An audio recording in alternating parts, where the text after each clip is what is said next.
Good morrow, lovely little ghost, and welcome to the Dark Orchard for Laura Watson's 13 Days of Vlogoween Disney Countdown.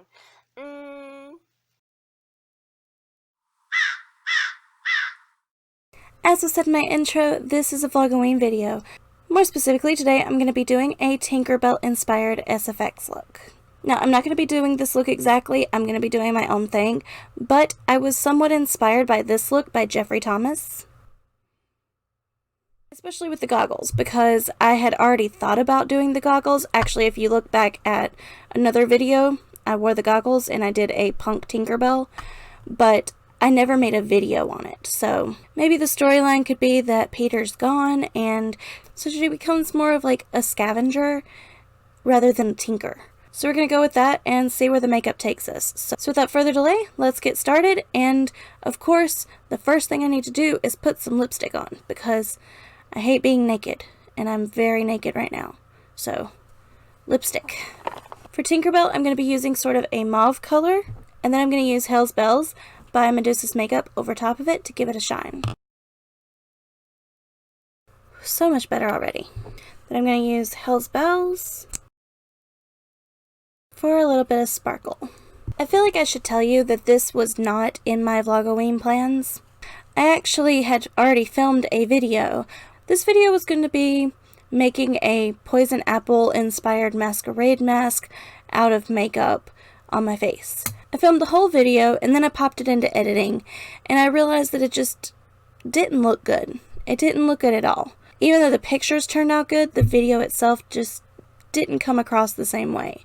So I may post the pictures later, but that video's been scrapped. I can't do anything with it. It doesn't look good.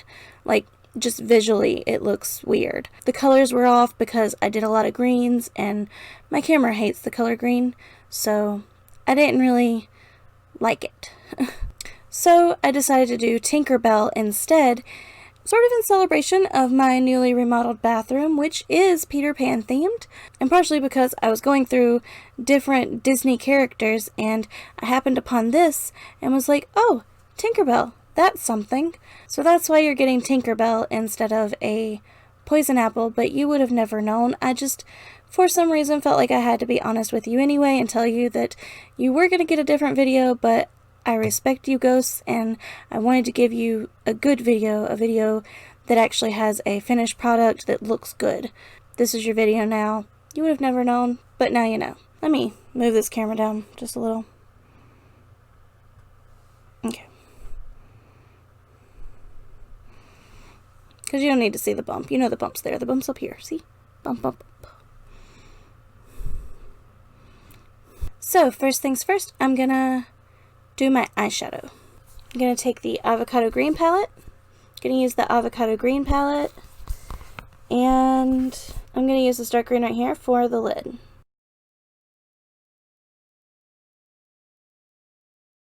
Now I'm going to use this green in the center and blend it up towards my lid.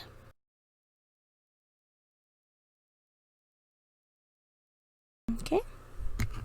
Now I'm going to take the Big Wet n Wild palette and use this gold right here with a narrow brush. And I'm going to go under my eyelashes. Okay, and now into the SFX part. I told you before that I wanted to show you different techniques to do the same thing. And my theme this year has been showing you how to do wounds and scratches. So for this Tinkerbell look, I'm also going to do some scratches, just to show you how to do them a different way. I picked this up from Target. They're temporary tattoos. Got them for $3. So let's open it up and see what we have to work with. Comes with 2 sheets of wounds. And I really like these. Okay, so I really love this one.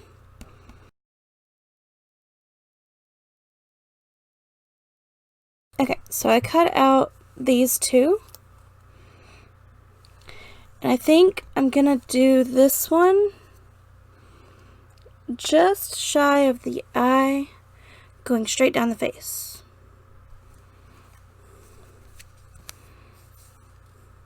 But I think I'm gonna do it on this side. So I need to remove my makeup from that side of the face. So the best part about these is that they work just like a regular temporary tattoo. You just stick it on your skin, wet it with a wet towel, hold it for a little while, and then it just peels off.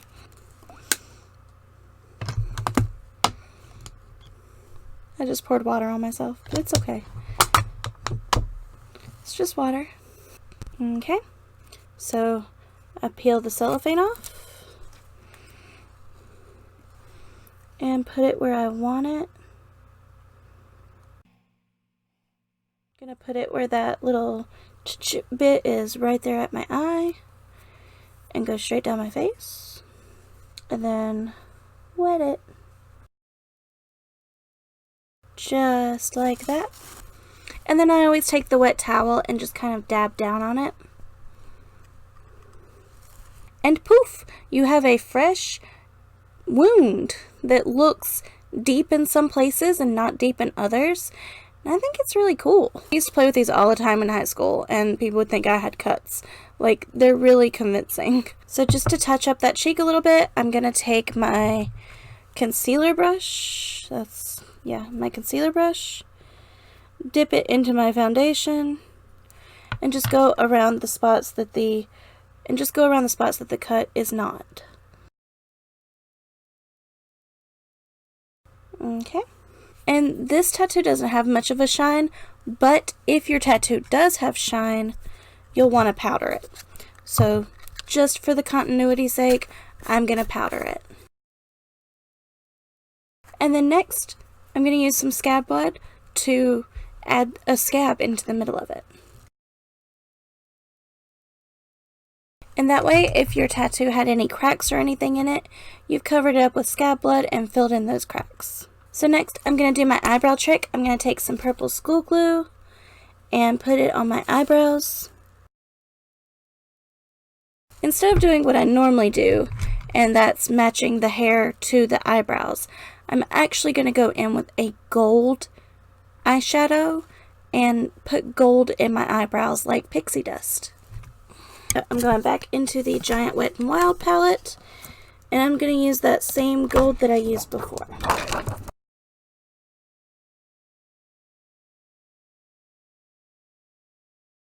And to go back to the eyes, I'm going to be using the e.l.f. 24 karat liquid eyeshadow and going over top of the lid with it. Deposited that, and I'm going to take a brush and smooth it out. And I also blended that down straight down the middle of the green lid, so it looks like a T shape, but it's blended out gold, and then when you close your eyes, there's a little gold hint in between the green. And I'm pretty happy with that. I know I cut this little piece, but I feel like it would be too much to add another scratch. I think the one scratch makes sense, and if I added another, it wouldn't make as much sense. So next, I'm going to go into my bag of ears and pick out a pair of ears for Tinkerbell. And I don't think I've ever shown you my bag of ears, so I'm going to show you the ears that I have. I have these blue ears for an Onward character. If you want to see that, let me know. I can totally turn myself into a female Barley if you like. I have these pure latex ears. They've been used a lot. Then I have tiny little Christmas elf ears and slightly pointier ears. And I think I'm going to go with the slightly pointier ears. Mainly because it has that cute little earring on it. And I think that really adds to this look. So normally I would put liquid latex on these and stick them to my ears so that they would adhere because I'd be wearing them out somewhere. But for this tutorial, I'm just going to slide them on my ears. They should stay. So, is it this? Yeah.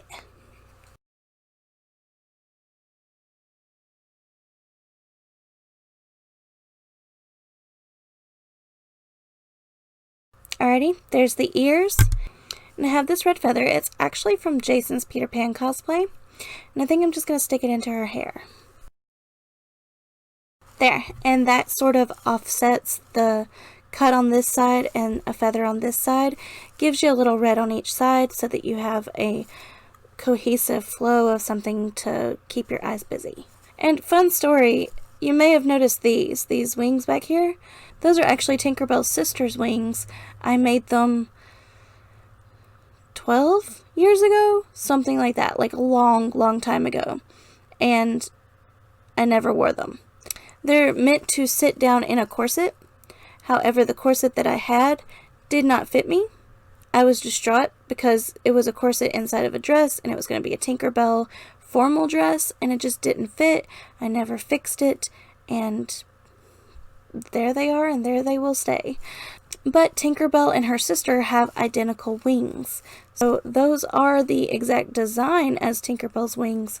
They just have a white glitter on them because I was doing the snow fairy instead of a regular fairy.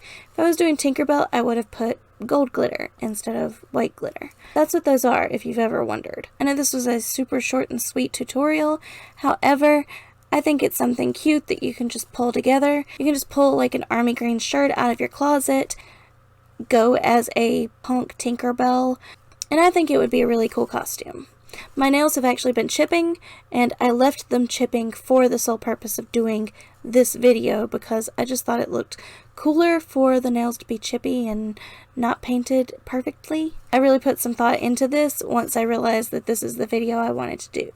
So I hope you enjoyed seeing a little glimpse of a grungier punk Tinkerbell. So before we go, there's a new Mountain Dew, or at least it's new to me because I haven't been out of the house. So I found this. It's called Mountain Dew Maui Burst. And of course when I think Maui, I think Moana. I think Disney. So I thought it was kind of appropriate to try this during a Disney Vlogoween. It fell off my desk. It may be shaken up. It may spew all over me. So be prepared to laugh if it does. Oh, my ear. So I got a cup full of ice with little Anton Jr. as dubbed by my friend Broken Halo Cosplay. I'm going to attempt to not spew this drink everywhere.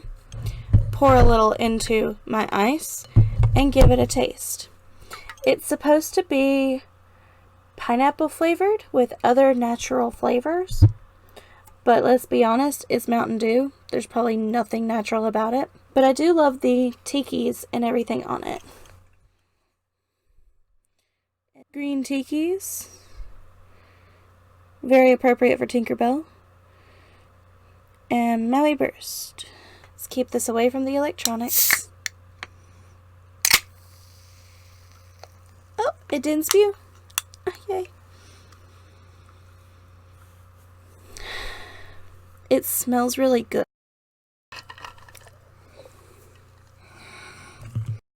It is yellow. So let's give it a taste. It tastes like a Mountain Dew that I've had before.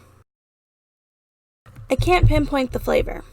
It's giving me like I'm at the mall in the early 2000s vibe. Like, did you ever try Jolt gum? If so, the aftertaste of Jolt gum, which was an energy drink gum, that's kind of what I'm getting from this. It is an artificial, tropical, chemical taste. It's not something I would drink on the daily. It tastes like it's gonna make me jittery, so probably won't drink this in one day. Probably will drink it in the span of a couple of days, but it's not something I would reach for. Much prefer if I was gonna reach for a soda, I would reach for Mountain Dew Code Red. Not my favorite.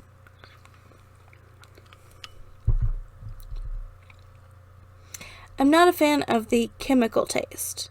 Like, there's a definite chemical aftertaste. And it's probably because it is 0% real fruit in the flavoring. It's all artificial flavoring. So, that could be the aftertaste that I'm getting.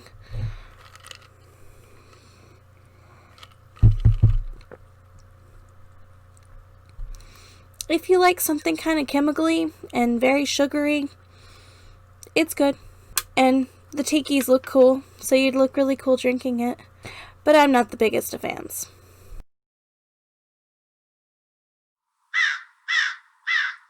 Thank you so much for watching. I hope you enjoyed this video, and I hope you come around again soon. Say bye. Bye.